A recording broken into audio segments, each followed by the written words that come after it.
We're back with the track guide. We're at Nashville, which I completely forgot we were coming here, so, yeah, keys to the race card. I know there's one missing, but don't worry about it. As you can see, tires as, well, usual.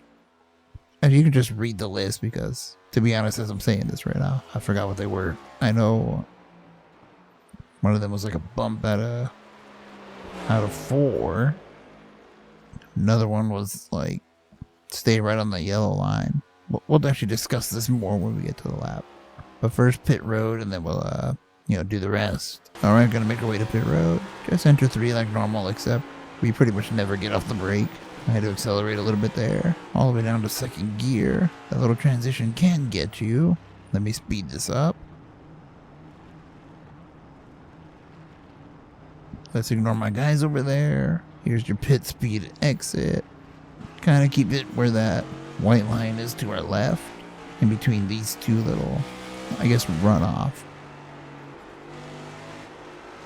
Kind of tricky. Car doesn't want to slip. There's your pit exit cone. And there you go. Alright, here we are about to take our lap. Fix setup, fix weather, or at least as fix as it'll get. I don't know why I even bring that up anymore, but you can see the track them there under the gear selection thingy. Not on the actual center of the car, though. One overlay that I have. And I didn't change a damn thing. Usually I do, but it's one of those weeks again. This was the 2nd lap, which is why we're kind of starting it right here at the top of 4, because I kind of wound it up a little bit. And you gotta dive back down, kind of just drag out your build up to the line. Like I said, really quick, in the keys to the race car, there was a bump, and you'll see it when we do the lap.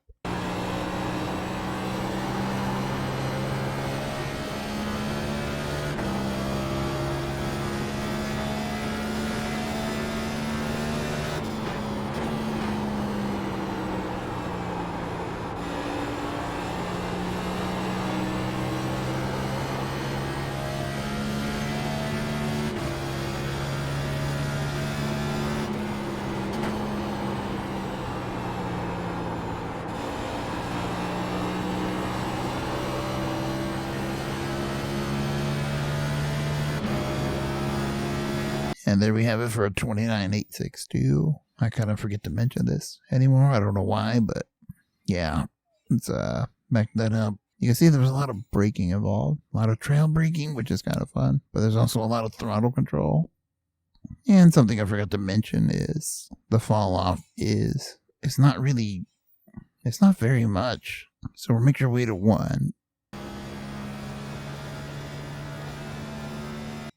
Alright, so I'm going to slow-mo it. You see this blue here on the right? That's when I begin my turn slightly to the left. Then I'm going to start using the brakes before we even get down into the corner.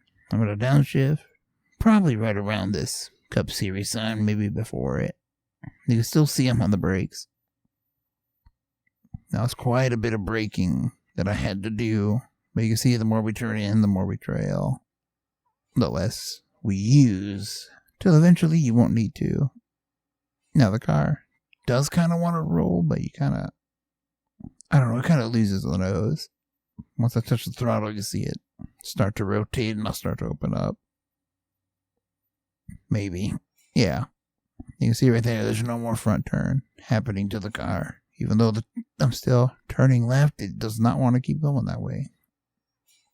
Which is why I got on the throttle so aggressively. They try to force it to turn, but that can also bite you right about here. Where you see this, it'll start to snap. It gets weird. I don't know how to explain it. Like if you're too low and when you throttle up hard, it'll just spin on you. So you power out of the corner, and we're going to make our way into 3.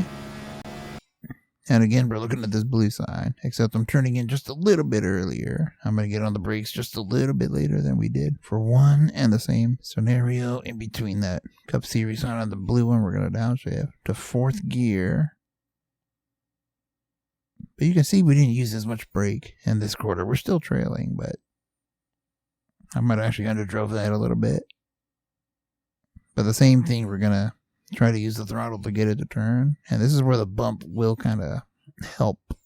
It'll assist you a little bit if it's not turning. If you're tight, it might actually unsettle the car enough to get you to rotate. And the bump should be like right here. Can't really see it in slow-mo because that's just the nature of this place. There it was. Never mind, I was wrong.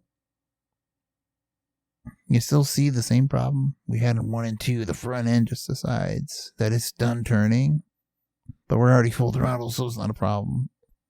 So you can pretty much just track out and go right to the line. And you can go all the way to the apron like I did, but yeah, that's pretty much it. Alright, that's it for this track guide. Again, it's an oval, so not really much to it, but we are doing a lot more brake work this week, which is something I kind of missed. It's been a while for these cars, besides a road course. Yeah, I'm not, speaking of which, I don't even know what we're going to do for the street course. I mean, they're going to San Diego. We don't have that. So I guess we'll see.